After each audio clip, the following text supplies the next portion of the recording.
for today's video guys, mag-aayo ta aning host nga napuslot no. Kapit gid down siya naputol. Tingalan lang mi wa na tubig maabot sa mo ha. Pagsubay pa tuara. Gibangan na din ni guma sa ako ugangan. Kay para ang agas sa tubig mapugngan. Ya karon kay holiday man ato ni siyang paning kamutan nga ang iyang agas mapugngan. Mautong gibadbad na ko yang guma no. Kay sa guma iya man gitemporarihan. Maong ang agas napugngan. Grabe ka baga sa guma nga yang gibutang guys. Pila man pod ka layer guma gibutang. Isa man pod siguro na ka-interyolan. Og sa way paglangay-langay ato na ning gitirahan. Aron ingnon nga plumber ba. Pero ang tinuod pinataka ra ni ako ha. Mao nang kamo dia guys kung naamoy ipa-repair nga mga pang-plumbing guys. Ayan na magduha-duhag PM sa kuha kung minor lang. Kay ato nang kalingawan. Og ato lang ang sabot-sabotan. Dili man kayo ko expert aning trabaho ha. Pasalig na ko yara. Dali raman ko gayo ning trabaho ah. Pero guys, Domingo ra gid ako available no. Kay mao ra gid ang adlaw nga naa ako sa balay. Wala ko'y trabaho nang adlaw. Pero kung naa mo gustong ipatira, hala, ako i-PM ra. Basta diri lang ta sa Davao area.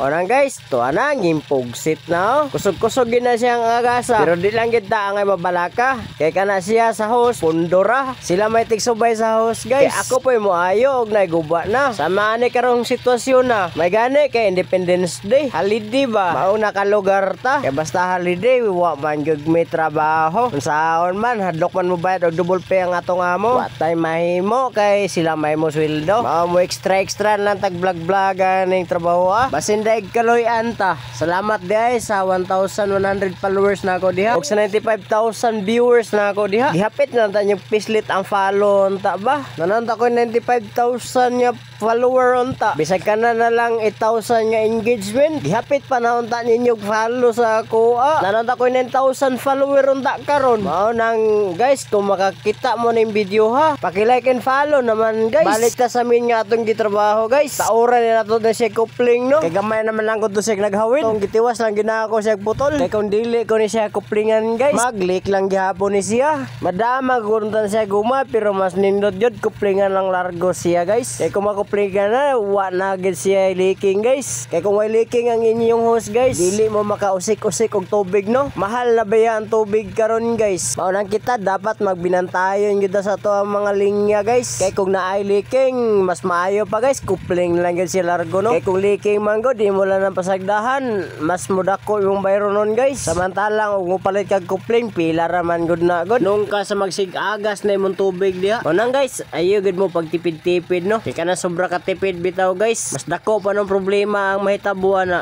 Problema pa gyud kayo ni guys kay ngingongot ang isa ka kuan coupling guys. Iyang isa ka naong ngingongot ba. Pero okay ra. Kay Pilipino man tanda ko. Basta Pilipino madiskarte gyud na kayo guys. Maayo mangitag pamagi ba. Masolusyonan lang gyud ang problema. Mao tong tuara, nable ra. Kini kinable magpahuman jud ni siya. Kay wala ba good tay mga yabi tubo dala. Kay basic ram pud guning gubaa ba. Mao nang kampantir kayo ta. Kay tanaw nato di na gid siya makaya. Ang mga gamit dalon nato na. Pero kay basic raman good pud ni siya. Mao ning coupling lang og gabas sa bakal lang atong gidala. Ato ning isure no, yang kahugot no. Para masiguro ginato nga wala na si tagas nga mahitabo. Yan kasi yung problema sa coupling guys minsan. Kasi pag hindi mo maigpitan ng maayos, sure natatagas talaga yan. Sorry guys, Bisaya manitan ko. Okay naman sa to para masabtan pod gamay sa atong kaigsuon ng Tagalog. So okay na siya no, ato na ni siyang itaod. Sure lang gid ninyo ng gasket guys nga may pagkataod guys. Kay kung di na nimo maayos pagkataod guys, murag diha gid pod magagi ang leaking. Isod ning mubo kay imong host no kay piki kay pagbira-bira. Samot na ang imong helper gihimo nimong tig kamera.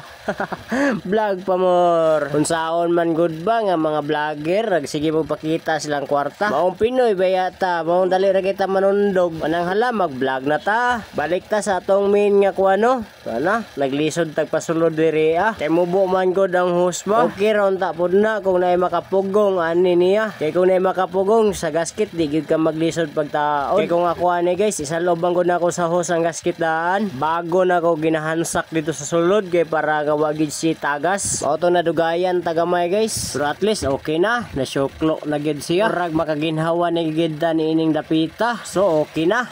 gihugtan na lang din ako siya. Kay kinahanglan magid ni siya hugtan guys para mo prestog maayo iyang gasket. Kay kung di maprestog maayo iyang gasket guys, mo na hinungdan nga mag-agas siya. So kini siya pwede na hugot na. Siniguro di na gid ni siya muliking guys. Kay perte na magid niya hugota. Bisan pag gikamot-kamot ra na ako na siya guys, pero sureball kay ko hugot gid na siya. Ang problema di ba kani siya mapano, so bay ko nang hinaw. So guys, kung nagustuhan ninyo ang video ha, paki-like naman di ha. Kung unsay experience ninyo sa inaani nga mga tirada sa comment section, i-comment ra. Daghang salamat. Bye-bye.